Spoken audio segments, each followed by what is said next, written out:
요새는 밖을 나가보면 사방에 벚꽃이 만개하여 아름답게 피어 있는 것을 볼 수 있습니다.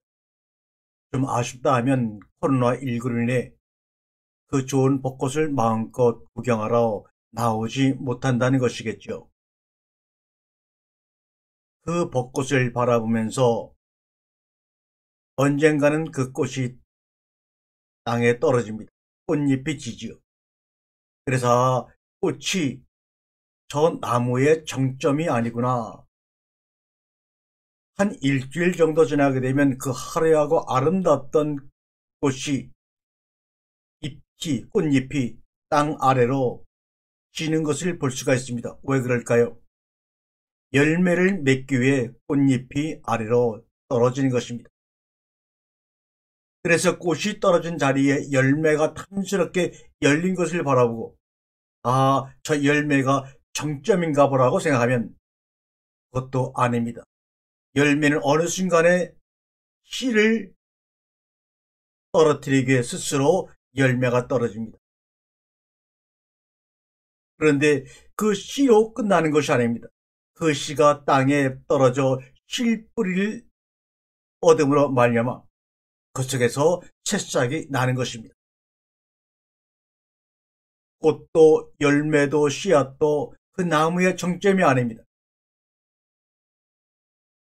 꽃과 열매와 씨와 싹은 여럿으로 보이지만 시간의 순차에 따라 다른 모습으로 보이지만 하나인 것입니다. 우리 하나님께서 출애굽한 이스라엘 백성들에게 우리가 십계명이라고 알고 있는 그 10가지를 우리에게 주었습니다. 그 10가지를 히브리어로 말하면 아세렛 하데바림이란 말입니다. 아세렛 하데바림, 그 말씀, 아세레트, 열이라는 그 말씀을 우리가 십계명이라 이렇게 알고 있습니다. 아세렛 하데바림, 열이라는 그 말씀은 10번 이렇게 말했습니다. 또 언약의 말씀이라고 우리에게 분명히 말씀하고 있습니다. 아세렛 하데바림, 십계명을 계명이나 율법이라고 성경서 말한 적은 없습니다. 우리가 그렇게 지금 부르고 있을 뿐입니다. 언약의 말씀 이럽니다. 하나님이 10가지의 아세렛 하데바림을 주시면서 이것은 내가 너희와 맺은 일방적인 내 약속이야. 이런 말입니다. 너희와 상의해서 쌍방간에 네가 이렇게 하면 내가 이렇게 해주고 내가 이렇게 하면 너는 꼭 이렇게 해야 돼 라고 하는 쌍방간의 합의 계약이 아닙니다. 일방적으로 하나님이 우리를 위해서 약속하신 말씀을 우리가 계명이라는 말로 바꿔 부르는 바람에 이것이 엉뚱하게 우리의 힘이 되고 있습니다. 우리는 언약의 말씀, 하나님이 약속한 10가지의 말씀을 계명이라고 바꿔 부르는 바람에 10가지라는 지켜야 될 계명이라고 거꾸로 일방적으로 우리가 만들어버리는 바람에 하나님의 약속이 오히려 거꾸로 우리에게 의무가 되어버리고 말았습니다. 하나님이 우리에게 10가지의 의무, 약속을 하시겠다고 지키겠다고 말씀하셨는데 거꾸로 아니에요. 하나님. 어떻게 하나님이 우리를 위해 그런 것을 다 약속하고 지킬 수가 있나요? 우리가 해야죠. 우리가 그것을 이 시간부터 계명으로 율법을 알고 지키겠으니 하나님 복 주세요. 라고 이렇게 어느 날 오류가 되어 우리에게 다가왔습니다. 첫 출발이 잘못된 출발이다 보니까 마지막도 잘못된 것으로 결론이 날 수밖에 없습니다.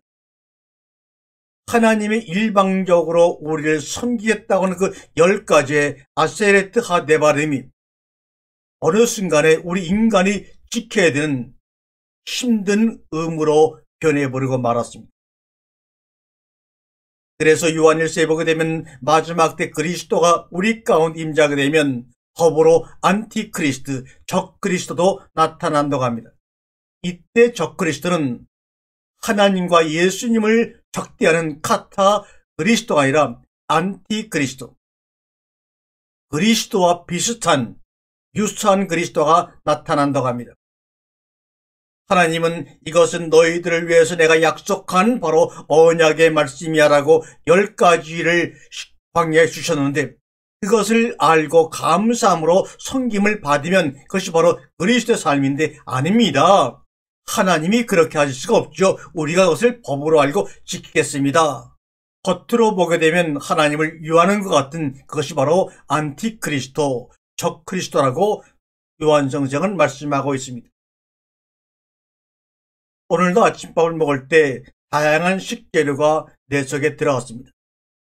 어느 날은 10가지의 식재료가 내 속에 들어와서 섞어짐으로 말미암아 구별할 수 없게 하나가 되었을 때 비로소 그 10가지의 식재료가 내 몸에 들어와서 내 몸을 튼튼하게 만들어주는 식명이 되는 겁니다.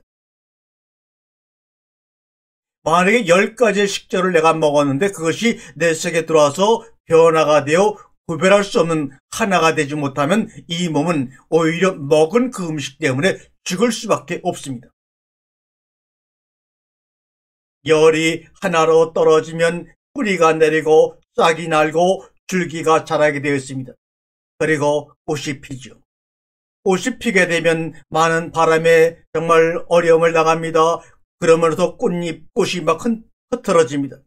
그렇게 바람이 불므로 말미암아 꽃의 향기가 퍼져나가게 되면 벌이나 나비가 날아와서 그 꽃 속에 있는 꿀을 먹어버립니다.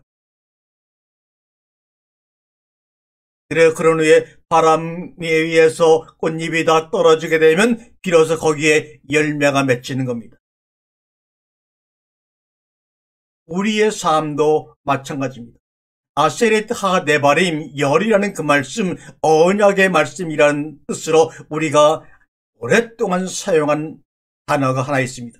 바로 여러분도 잘 알죠. 선비사자.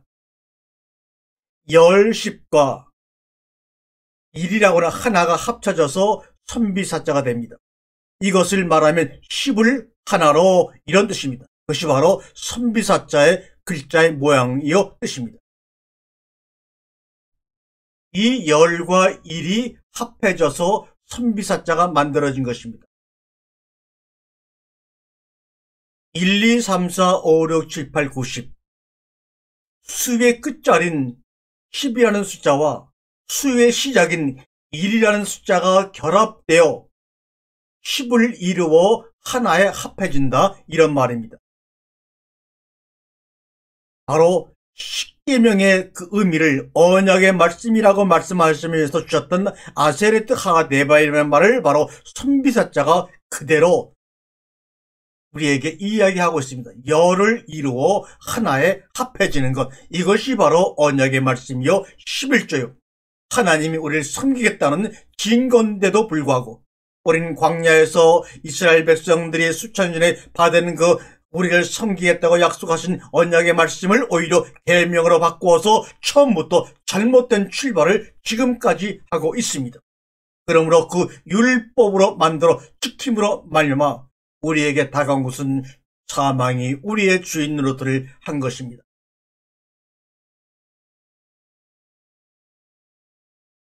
그런데 우리가 이 선비사자에다가 사람 인자를 하나 더 붙이게 되면 섬길 사자, 벼슬하다 사자가 됩니다. 10을 하나로 드리는 자는 섬기는 자가 되고 곧 그것이 그의 벼슬이요 직이요 사명입니다. 수의 끝인 10의 수와 수의 시작인 1이 결합하여 10을 이루어 하나가 된다. 수의 끝인 오메가와 수의 시작인 알파가 결합되어 10을 이루어 하나가 되는 것, 이것이 바로 우리의 생명이요 우리의 사명입니다. 다시 말하면 내가 너를 위해 나의 목숨을 던짐으로 말미암아 너와 내가 십자가상에서 하나가 되겠다, 이것입니다. 이것이 바로 알파와 오메가요 처음과 나중이요 시작과 끝이라고 스스로를 정의 내리신 하나님의 뜻입니다. 그것이 바로 선비입니다. 그러므로 우리나라는 선비라는 말을 사용하면서 이미 언약의 말씀의 의미를 글자 중에 포함하며 서로 주고받으며 살아왔던 민족이 바로 우리나라입니다. 그런데 꽃이 지고 열매가 맺음으로 생긴 그 열매는 그 나무 자체가 그 열매를 먹으려고 탐스러운 열매를 맺은 것이 아닙니다. 꽃을 바라보았던 그리고 지켜보았던 사람들에게, 다른 피조물들에게 먹힘을 당하려고 그 열매를 애써 바람을 견디며 벌과 나비의 정말 침략을 견디면서 맺었던 것입니다. 그러나 그 열매가 먹힘으로, 자신의 생명 같은 존재가 먹힘을 당함으로 계속해서 그의 나무는 생명과 생명을 이어가게 되는 것이죠. 그러므로 꽃이 지고 열매를 맺은 나무에게 물어봤습니다. 나무야, 나무야, 너의 소원이 무엇이니? 라고 물어봤더니, 행이나 내 꽃잎이 떨어지지 않게 해주세요, 이 열매가 떨어지지 않게 해주세요라고 하는 것이 아니라 오히려 내 열매를 먹어주세요. 내 열매를 먹어주세요. 당신이 내 열매를 먹어주는 것이 나를 가장 사랑하는 것이에요. 당신이 내 열매를 먹어줘야지만 내 생명이 계속해서 이어져 나가는 거예요. 라고 저에게 이야기를 하는 것입니다. 한문으로 사랑을 어질인자라고 얘기하기도 하고 자비라고 얘기도 합니다. 어질인자는 사람이 두 사람과 어깨동무하고 있는 모습입니다. 흔히 어질이는 사람이라고 일컬어왔습니다. 사람 변자에다가 두 이자를 붙인 글자 뜻 그대로 사람은 혼자가 아니라 둘입니다. 둘의 인터넷이며 그 관계 사이에 나타나는 존재이자 움직임이 바로 어질입니다. 어질인이라는 것은 사람과 사람, 사람과 사물, 사물과 사물이 교신하는 하나의 문자입니다. 우리가 학교에 들어가면 영어를 배우는데 그 영어 단어 중에서 재미있다, 흥미있다, 재미나 흥미를 영어로 여러분 뭐라고 하는지 아시죠? interest. interest를 재미, 흥미라는 영어 단어인데 그것은 그리스의 어원대로 말하면 인터라고 하는 단어와 이스트라는 단어가 합쳐졌는데 인터는 뭐뭐 사이에, 이스트는 존재라는 말입니다. 그러므로 흥미와 재미라고 하는 말은 뭐뭐 사이에 존재하는 뜻입니다. 뭐뭐 사이에 서로 존재할 때 재미가 있고 흥미가 있는 것입니다. 삶에 도전이 생기는 것입니다. 우리가 밀라노에 가게 되면 산타마리아 대성당이 있습니다. 그 산타마리아 대성당 식당의 벽에 보게 되면 여러분이 잘 아는 그 유명한 레오나르도 다빈치의 최후의 만찬 그림이 식당 벽에 그려져 있습니다. 그 레오나르도 다빈치의 최후의 만찬 그림을 자세히 보게 되면 오른쪽의 손은 쥐고 있는 손의 모습이고 왼쪽의 손은 펴 있는 손입니다. 쥐고 있는 손은 주장하는 모습이요, 펴 있는 왼쪽 손은 이미 몸을 내던지고 있는 것입니다. 자신이 주장하고 약속한 그것을 위해 자신의 모습을 내어 던지는 예수님의 삶의 모습을 레오나르도 다빈치는 그렇게 오른손을 쥐고 있는 모습으로 왼손은 펴 있는 모습으로 최후의 만찬석상에 예수님의 모습을 그리고 있는 것입니다. 둘은 하나이며 하나는 둘이다. 꽃은 열매이며 열매는 꽃이다. 이와 같은 이치를 깨달으면 적군도 아군도 존재하지 않게 되지요. 우리 중국 속담에 지피지기면 백전백승이라, 지피지기면 백전불태란 말이 있습니다. 적을 알고 나를 알면 100번 싸워 위태롭지 않다, 100번 싸우다 이긴다는 말입니다. 그러나 성경의 말씀을 보게 되면 상대방을 먼저 알기 전에 기기 지피면 백전불태다. 나를 알고 상대를 알면 100번 싸워서 피차간에 위태로움이 없을 것이다 라는 말이 맞겠죠. 우리가 높다고 말하는 높은 것은 낮은 것이 존재하기에 가능한 것입니다. 낮다는 것은 높은 것에 비해 낮은 것이지요. 멀다 가깝다고 우리가 말하는 것은 역시 자신이 있는 것을 기준으로 하는 것입니다. 또 심리를 멀다고 하는 것은 일리에 비해 먼 것이며 심리를 가깝다고 하는 것은 백리에 비해 가깝다 말하는 것이지요.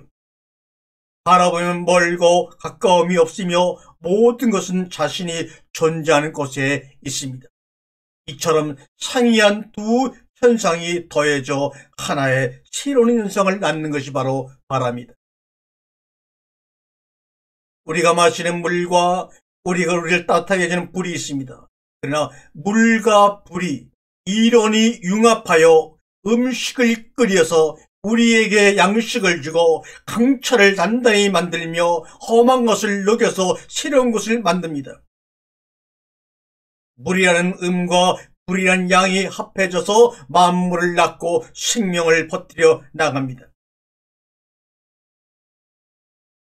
물과 불 사이에 인터 사이에 가마솥이 놓여지게 되면은 같은 밥도 정말로 맛있는 고소한 냄새가 나는 밥을 만들어낼 수가 있는 것입니다. 물과 불은 원수지간처럼 상극입니다. 물은 위에서 아래로 흘러내려오는 성질이요, 불은 또 아래에서 위로 올라가는 성질이기 때문에 만날 수도 없고 하나로 합해질 수도 없는 상극입니다. 그러나 이 상극인 이 물과 불 사이에 어떤 것이 존재하게 되면 새로운 밥을 만들어내고 음식을 만들어내는 것처럼 만나 생명이 되어 나오는 것입니다. 세례는 물로 주는 것입니다. 세례요한은 물의 혁명을 얘기했지만 예수님이 이 땅에 오셔가지고 말씀이 위에서 아래로 내려와서 새롭게 거듭난 사람들을 불처럼 아래에서 위로 끌어올려가는 물과 불이 하나가 되어 하나님의 성심을 이 땅에 보이는 아름다운 공동의 사역을 세례 요한과 예수님의 모습은 바로 세례라고 하는 중계점을 통하여 새로운 것을 우리에게 보여주고 있는 것입니다. 그럼 물과 불 사이에 가마솥의 역할을 수행할 자가 누구이던가? 바로 예수님이셨고 오늘날은 말씀을 맡은 말씀지기들인 바로 저와 여러분들입니다. 물과 불이 만나면 원수가 되고 서로를 죽이지만 물과 불 사이에 여러분이 존재한다면, 여러분이 그 사이에서 가마솥의 역할을 한다면 온 세상에 재미와 흥미와 행복을 줄 것입니다. 우리가 판소리에서 고조, 장단, 원근이라고 말하는 것은 모두 자신 있는 한 지점에서 사물을 보는 관습이죠. 즉 차이라고 하는 것은 갈등하고 대립하는 것이 아니라 변화와 융합을 통해 생생발전하는 것입니다.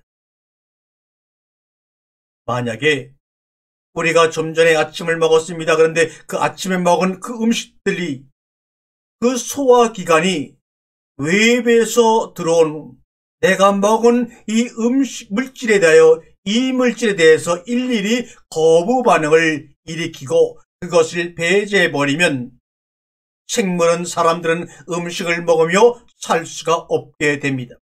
그래서 그것들을 내부로 받아들이고 자기와 타자, 안과 박이 공존하기 위해 소화기관이 특이적인 반응성을 일으키지 않도록 적극적으로 우리 뱃속에서 관용하는 토러런스라고 하는 장치가 있습니다. 이를 위해서 우리의 장에는 수백 조의 미생물이 살고 있습니다.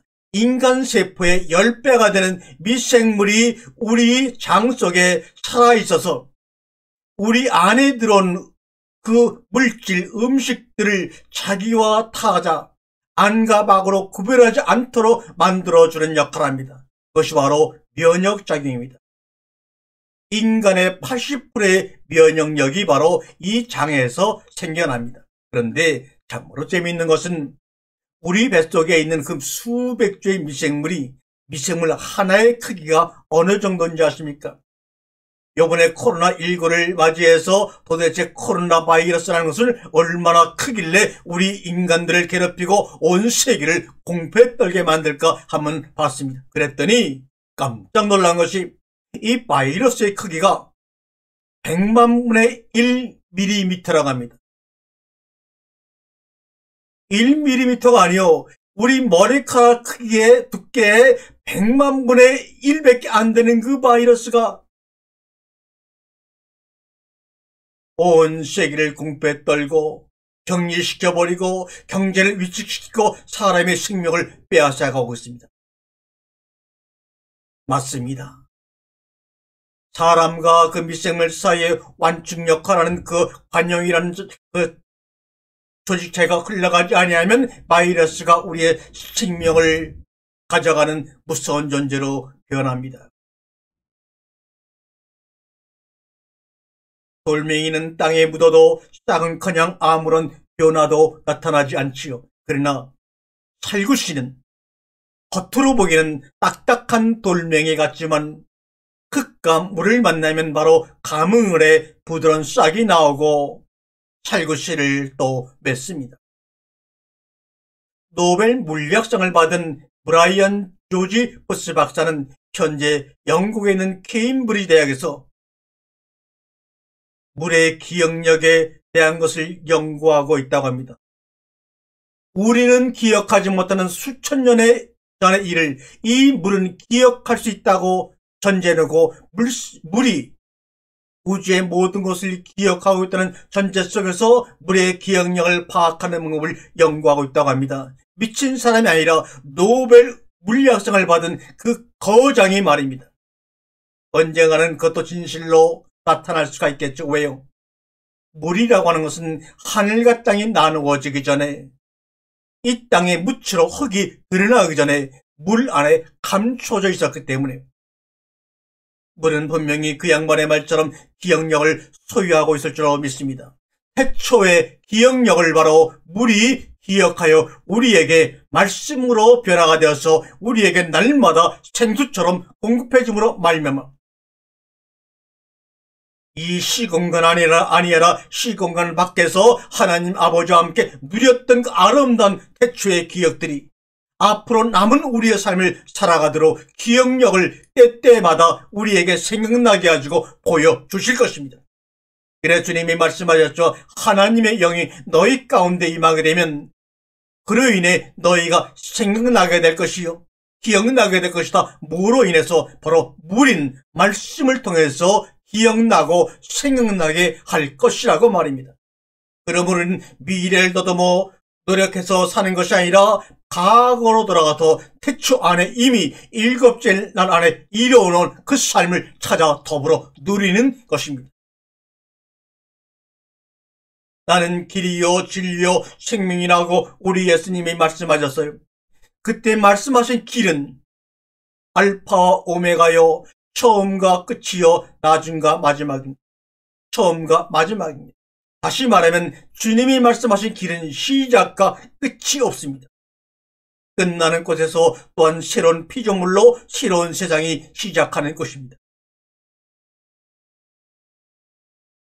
요번에 코로나 사태를 통해서 허둥지둥하면서 정말로 두려워하는 그들의 모습을 바라보면서 왜 이런 일이 우리 가운데 생겼을까?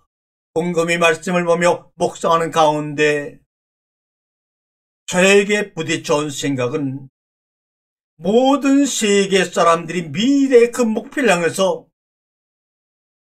그 생각에 갇힌 채로 계속해서 누구든지 위를 향해 한없이 속도를 올리는 바벨탑이라고 하는 엘리베이터로 인한 현기증으로부터 자유롭지 못한 결과구나 라는 생각을 했어요. 어서 하루아피 이번 기회를 통해서 경험으로 말미암아 바벨탑이라고 하는 엘리베이터에서 내려오시기를 원합니다. 그때 자연스럽게 우리가 나아갈 태초의 삶으로 우리가 돌아갈 것입니다. 과거의 신강기라고 불렸던 것 예전처럼 이 지면을 향해 내려오시기 바랍니다. 하나님도 하늘에서 땅으로 내려오셨던 것처럼 바벨탑의 엘리베이터로부터 내려오시기를 바랍니다. 니체가 신이 죽었다고 말했지만 제가 보기에는 신이 죽은 것이 아니라 교회 안에 생명력이 끊어지고 말았습니다. 왜요? 교회라고 하는 것이 그동안에 가르칠 교자를 써서 가르치고 가르침을 받으려고 모이는 것으로 인식되었습니다. 왜요? 주님의 말씀을 지키려니 제대로 배워야 되겠지요. 그러나 그런 것이 아닙니다. 그 세월이 길어질수록 교회의 생명력은 완전히 소멸되어 버리고 말았습니다.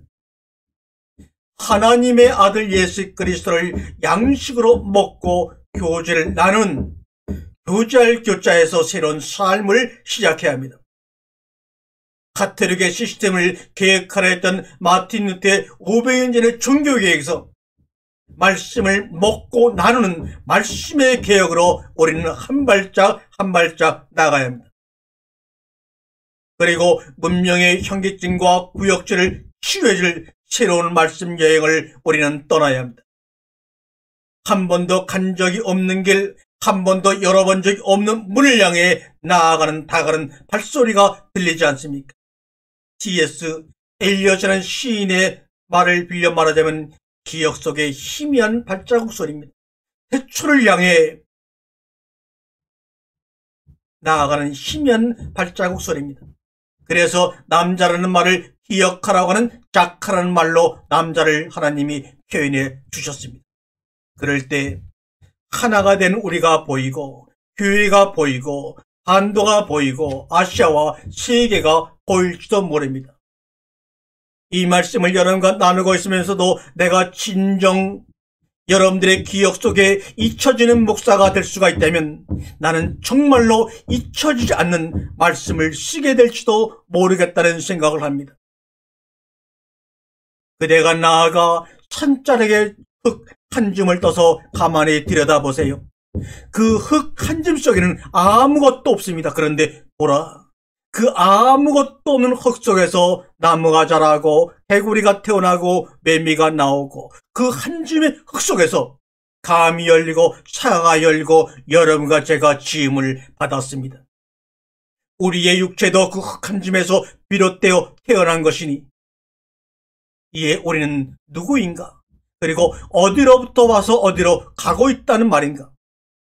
그 흙이 물들 안에 잠겨있게 하나님은 소멸하는 물로 우리에게 오셨습니다.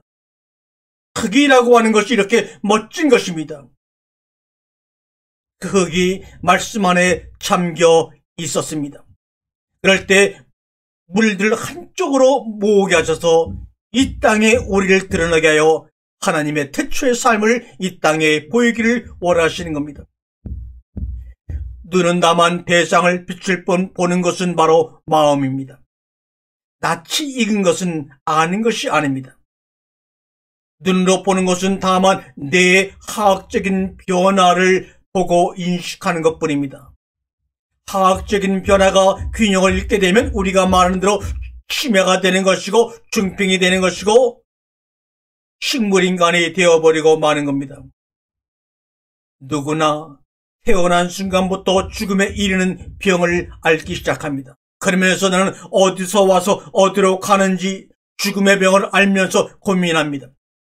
인간은 누구나 감기나 암이나 심장병과 같은 뚜렷한 증세가 있고 고통이 있는 질병들은 병이라고 받아들이면서도 죽음이라는 만성병은 병이라고 받아들이질 않습니다. 남의 이야기라고만 생각을 합니다.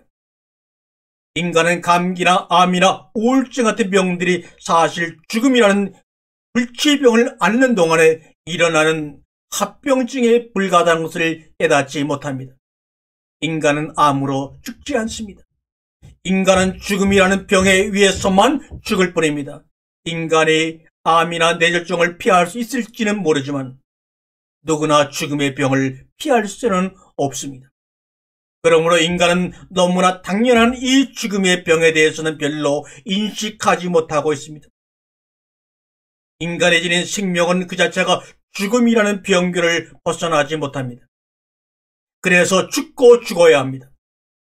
그러므로 인간은 죽음을 재수 없는 것, 불길한 것, 생각할 필요조차 없는 것으로 치부하고 될 수 있는 한 이를 잊어버리고 망각하고 남의 일처럼 여겨버리는 습성이 있습니다. 그래서 우리는 예수님과 함께 말씀으로 설학으로 먼저 죽고 죽어야 합니다. 이것만이 죽음의 병을 피하고 다시 살아남의 부활의 경험을 할 수 있는 영생의 길로 들어주시는 유일한 방법임을 여러분에게 주님은 오늘도 이 시간에 말씀하고 계십니다. 아멘. 아멘.